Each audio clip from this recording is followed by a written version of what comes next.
Eh bien bonjour les amis, c'est encore Bakin, j'espère que vous allez bien. Aujourd'hui on va faire une pizza calzone. Alors on va prendre une pâte de 250 grammes qui est à reposer température ambiante pour qu'elle s'étale un peu plus facilement. Voilà, avec toujours le même dosage. 1 kg de farine, 50 centilitres d'eau, 10 centilitres d'huile. Bien mélanger le sachet de levure avec son eau avant de faire le mélange et le sel à la fin.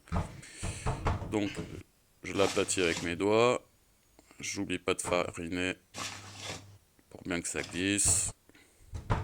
En même temps je pousse un petit peu les extrémités et là je vais tirer circulairement sur les bords, quitte à faire un peu glisser ou tomber la pâte sur le rebord de la cuisinière. Voilà, ça donne une forme assez circulaire.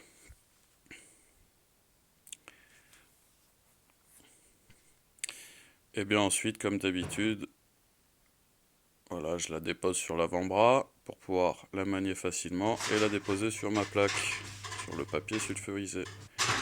Plaque qui ne sera pas chaude, sinon ça va trouver la pâte à pizza quand je vais la manipuler pour faire la calzone.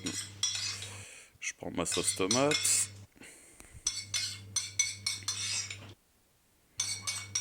voilà, je l'étale.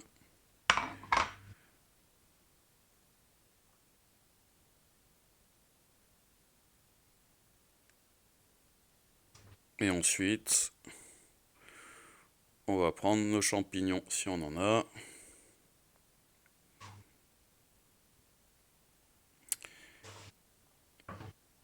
Et couper les petits champis.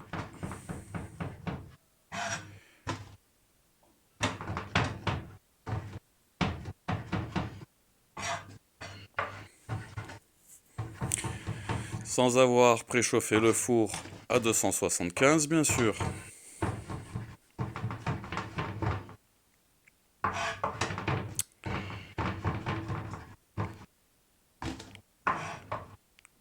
Avoir préparé son fromage, son jambon ou autre. Et voilà. Alors, je vais étaler mes champignons partout.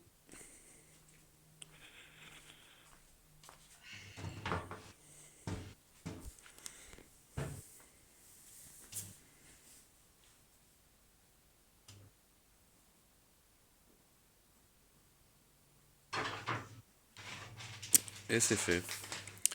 Maintenant, je vais mettre mon jambon et mon fromage.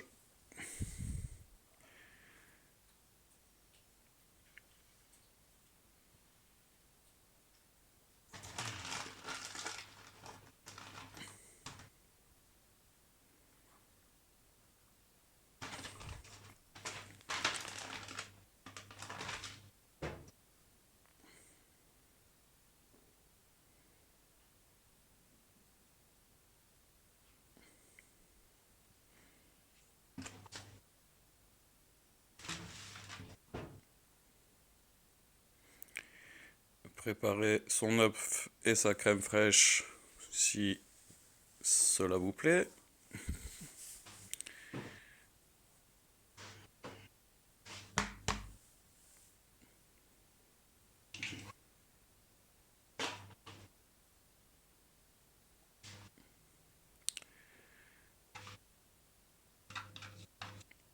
Et surtout, vous pouvez constater que la sauce tomate ne va pas trop sur les extrémités de la pizza pour éviter les complications quand vous allez la replier. Donc voilà, vous pouvez un peu assaisonner si vous voulez. Mettre des olives avec des noyaux, ça fera des fèves pour la galette des rois. On replie.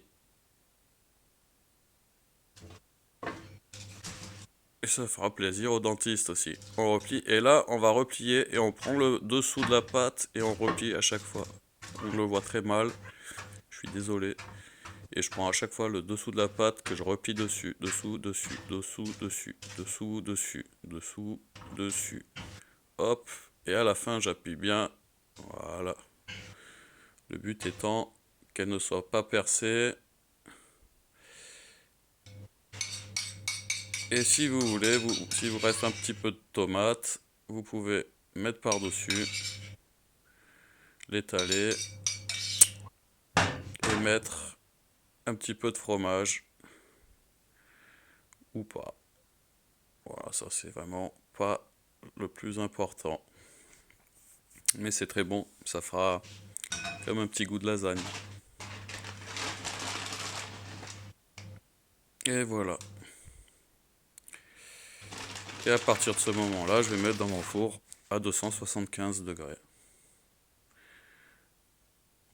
La vidéo touche à sa fin, j'espère que ça vous aura plu. N'hésitez pas à vous abonner, à commenter, à liker. Voilà, là elle a dégonflé, elle a été super gonflée dans le four. Mais bon, elle était très bonne, je peux vous le garantir. Et une super pâte. Voilà. Moi je vous souhaite bon appétit, une très bonne journée et à plus tard.